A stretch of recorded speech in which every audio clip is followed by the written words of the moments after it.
good afternoon. I know I've been a pain in your ass, but thank you so much for finally doing this for us. Oh, man, Scotty, it's good to be on with you guys. And I just got back from Europe, went away, jumped the pond after the World Series and the parade. And I'm back, got my feet under me. So, yeah, I wanted to take some time with you and catch up a little bit. That's what old friends do. Yeah, where'd you go? So we did Dublin. We did Madrid. My daughter is studying, doing a semester abroad. So we saw her there, and then we finished up in London. Wow. That's amazing. The parade, what happened at the stadium, you not only were there with Ice Cube that day, you know, essentially in the middle of the performance, but the way you also emceed the whole celebration, was that planned, or did you just go, hey, give me the mic, I got this? No, it was kind of organic, and I think that obviously there's no better MC broadcaster than Joe Davis, and Steven Nelson was up there. But I just think that it would just kind of happen in the sense that I wanted to paint the picture for the 40,000 fans that showed up on the day of the parade at Dodger Stadium. Of the guys, you know, I knew the certain guys that would want to talk, that would kind of shed light, and the personalities, and I wanted to paint the picture of the whole year, so we got to the right people, and I definitely didn't want to forget Clayton, and, you know, I wanted Teo, and the fans wanted Teo to speak, and Miggy Rowe needed the mic, and so it wasn't a slight to any of the guys that were emceeing. It just kind of sort of happened that way. All right, I got to ask you this. When Ohtani got hurt, what went through your mind at that point? I got to know the truth now.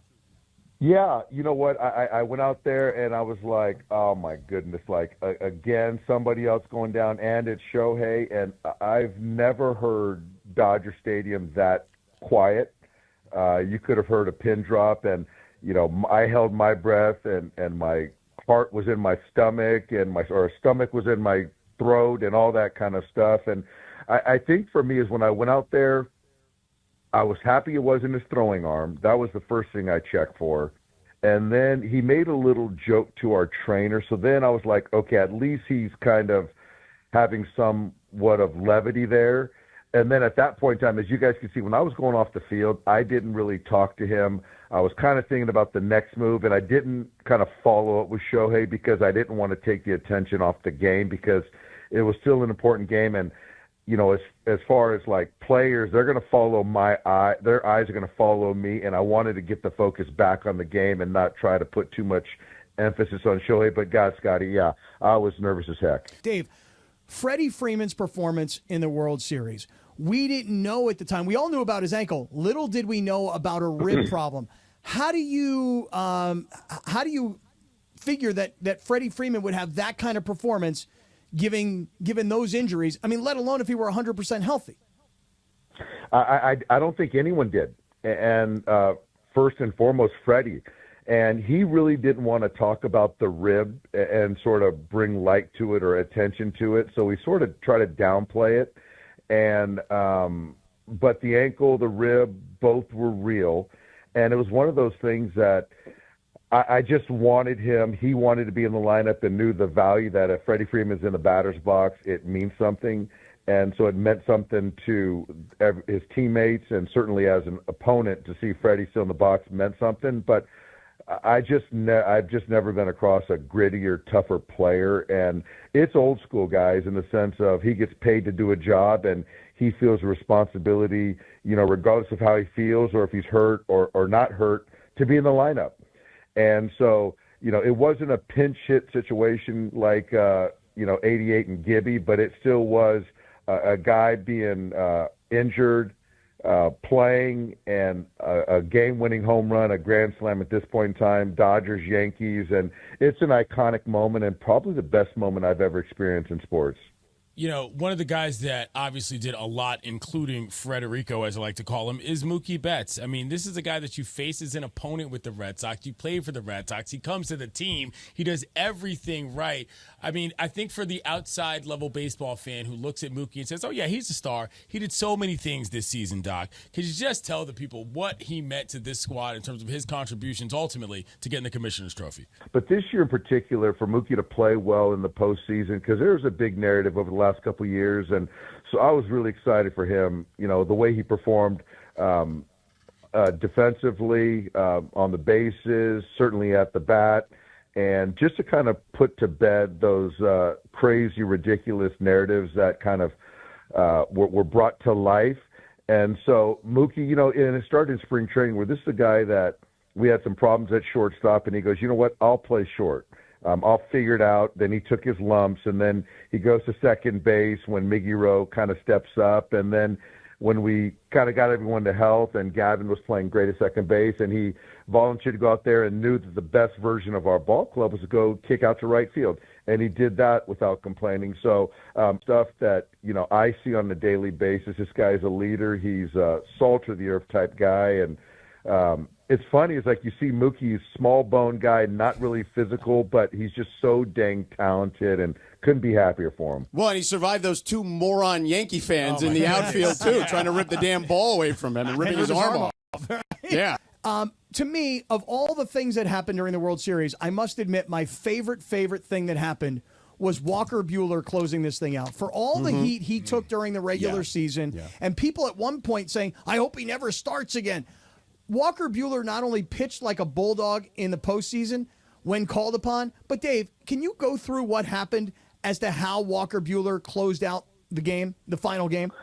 It was special. I mean, this guy's got the postseason pedigree, certainly, and he's pitched in some of the biggest ball games in the organization's history. And so basically, he was our Game 7 starter for a potential Game 7. And come the fourth inning, he's got his jacket on, and he says he's going to be down in the pen if I need him, if the game gets, in his words, wonky. And so at that point in time, I wasn't even considering it. I felt that we had enough pitching.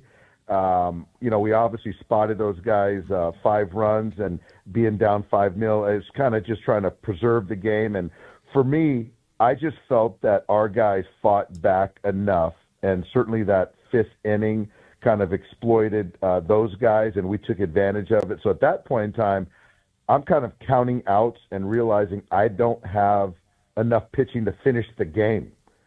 And so it was one of those things that, and I referenced that poker face analogy earlier. I was all in, and I felt that, we had one bullet in Walker with a lead in the 9th inning to finish the game out. And if they would have tied it up, or we would have had a tie game going into the 9th, guys, I just don't know what we would have done. And so you just sort of all in and just kind of bet on your players, and there's no better person to bet on in the postseason than Walker Buehler. Doc, you're a competitor, and you're somebody that knows what it takes to get to this level. Competing against Aaron Boone, a guy you played against in college, in this city, at USC, you being a UCLA Bruin, what did that feel like in terms of the full circle moment in a baseball life to see that across the diamond in terms of the guy you were skipping against? It's crazy. It's surreal. I know people use that word a lot, but we were at Dado Field playing each other. We were at Jackie Robinson Field playing each other in college, and then to kind of look across the field on the biggest of stages and see him in that other dugout, it's mind blowing. The odds of that happening are pretty much nil. And I've even said this, publicly, as Aaron and I have unique distinctions in the sense that 2 huge markets that if our clubs don't win the World Series, then we've failed at our jobs. And I just don't think that with the games that we play in a baseball season, with the markets and expectations, anyone can really relate. So it's really cool to have 2 local guys, at the top of our professions. And it is fun competing, and I think he does a fantastic job. And it is good because I'm as the people that do know me, I'm very mired in the moment and kind of be where my feet are. And I don't really look back very often or forward. But when I kind of take a bigger scope and, where we've both come, it's pretty remarkable. How is your life today different than it was 4 weeks ago? I think I did it intentionally after the parade to kind of eject. Not to say that I just want to keep grounded. I think that there's certainly a lot of requests and people telling you how good you are and what you've accomplished. And I try not to let that get in my mind too much, Scott. So I think intentionally I wanted to just sort of leave the country. And I am going to go to the UCLA-USC football game on Saturday, and then I'm going to go see the Chargers on Monday Night Football. But I think for me, I'm trying to lay low and keep a lower profile. And I did this interview because you and I have a long history. But I think that, I don't know, people talk about, going to the Hall of Fame and things like that, Scott, but I still feel like I got a lot of good coaching in me. I love what I do. So, I think once we get through Thanksgiving, I'm going to be thinking about next year and the roster and how we can repeat and things like that. But so I don't know, Scott. I think that's more a question for other people. For me, I try to insulate myself in my mind. All right, so what's next? When you said it, Thanksgiving, you start thinking about next year. I mean, the winter meetings are right around the corner. I mean, you guys, the good thing is you get the short off season, right? But then there's that. You guys have to start thinking about next season, who you bring back, who you add to the team. It's always an interesting puzzle to have to figure out. It really is. It really is. And this year started out early in the sense that we started out in South Korea, and next year we're going to start the season in Tokyo. So, and it's something that's good for baseball. It's good for us. It's, obviously when you're shortening in off season, that's a good thing. But yeah, kind of backfilling and filling out the roster, and our organization just does such a good job with that. And so it's going to be interesting. It's going to be fun, but the goal's still the goal, and that's to be a champion. Dave, it is such a pleasure to talk to you. Again, excuse me for harping and trying for all these weeks. I didn't know you were away in Europe. We really appreciate the time. You're the man, Dave. Congratulations. Appreciate it, Doc. And, man, what a season. What an incredible year. Do it again. Let's go. Scott, I hear you. We're going to do it again. And, guys, thanks for having me on. And, Scott, obviously, man, anytime, man. Take care, and well done, fellas. ご視聴ありがとうございました。チャンネル登録と高評価よろしくお願いします。